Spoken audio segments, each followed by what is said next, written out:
ওহুদের সম্মুখ সমরে বিপর্যয় দেখে তোমরা যখন ময়দান ছেড়ে পাহাড়ের উপরের দিকে উঠে যাচ্ছিলে এবং তোমরা তোমাদের কোন লোকের প্রতি লক্ষ্য রাখছিলে না, অথচ আল্লাহর রসুল তোমাদের তখনও পেছন থেকে ডাকছিল, কিন্তু তোমরা শুনলে না। তাই আল্লাহ তাআলা তোমাদের দুঃখের পর দুঃখ দিলেন, যেন তোমাদের কাছ থেকে যা হারিয়ে গেছে এবং যা কিছু বিপদ তোমাদের উপর পতিত হয়েছে এর কোনোটার ব্যাপারে তোমরা উদ্বিগ্ন ও মর্মাহত না হও।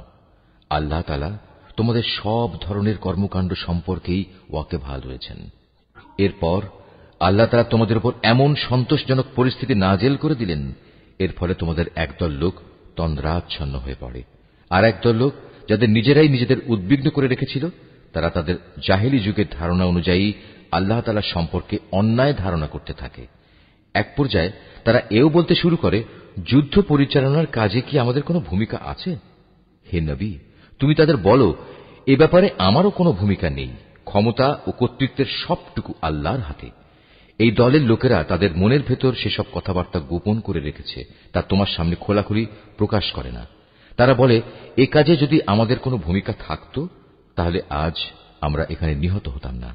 তুমি তাদের বলে দাও, যদি আজ তোমরা সবাই ঘরের ভেতরেও থাকতে, তবু নিহত হওয়া যাদের অবধারিত ছিল, তারা তাদের মরণের বিছানার দিকে বের হয়ে আসত।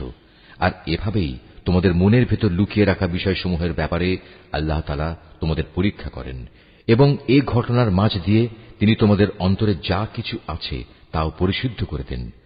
তোমাদের মনের কথা সম্পর্কে আল্লাহ তাআলা সম্যক ওয়াকিবহাল রয়েছেন। একটি বাহিনী যেদিন সম্মুখ সমরে একে অপরের মুখোমুখি হয়েছিল, সেদিন যারা ময়দান থেকে পালিয়ে গিয়েছিল, তাদের একাংশের অর্জিত কাজের জন্য শয়তানি তাদের পদস্খলন ঘটিয়ে দিয়েছিল। অতঃপর তারা অনুতপ্ত হলে আল্লাহ তাআলা তাদের ক্ষমা করে দিলেন। আল্লাহ তাআলা অত্যন্ত ক্ষমাশীল ও পরম ধৈর্যশীল। হে ঈমানদার ব্যক্তিরা, তোমরা কাফেরদের মতো হয়ো না। তাদের অবস্থা ছিল এমন, এ কাফেরদের কোন ভাই বন্ধু যখন বিদেশ বিভুঁয়ে মারা যেত কিংবা কোন যুদ্ধে লিপ্ত হতো, তখন এরা তাদের সম্পর্কে বলতো, এরা যদি বাইরে না গিয়ে আমাদের কাছে থাকত, তাহলে এরা কিছুতেই মরত না এবং এরা নিহতও হতো না।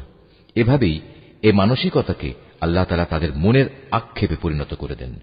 আসলে আল্লাহই মানুষের জীবন দেন, আল্লাহই মানুষের মৃত্যু ঘটান, এবং তোমরা এ দুনিয়ায় যা করে যাচ্ছ, আল্লাহ তাআলা তার সব কিছুই দেখেন।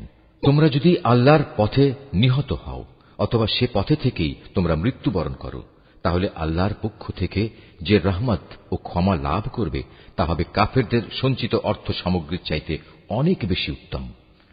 আল্লাহর পথে যদি তোমরা জীবন বিলিয়ে দাও অথবা তাঁরই পথে তোমাদের মৃত্যু হয়, তাহলেই তোমাদের কি করার থাকবে? কারণ তোমাদের তো একদিন আল্লাহ তাআলার সমীপে এমনিই একত্রিত করা হবে। এটা আল্লাহর এক অসীম দয়া যে তুমি এদের সাথে ছিলে কোমল প্রকৃতির মানুষ। এর বিপরীত যদি তুমি নিষ্ঠুর ও পাষাণ হৃদয়ের মানুষ হতে, তাহলে এসব লোক তোমার আশপাশ থেকে সরে যেত। অতএব তুমি এদের অপরাধসমূহ মাফ করে দাও, এদের জন্য আল্লাহর কাছে ক্ষমা প্রার্থনা করো এবং কাজ কর্মের ব্যাপারে এদের সাথে পরামর্শ করো। অতঃপর সে পরামর্শের ভিত্তিতে সংকল্প একবার যখন নিয়ে নেবে, তখন তার সফলতার জন্য আল্লাহর উপর ভরসা করো।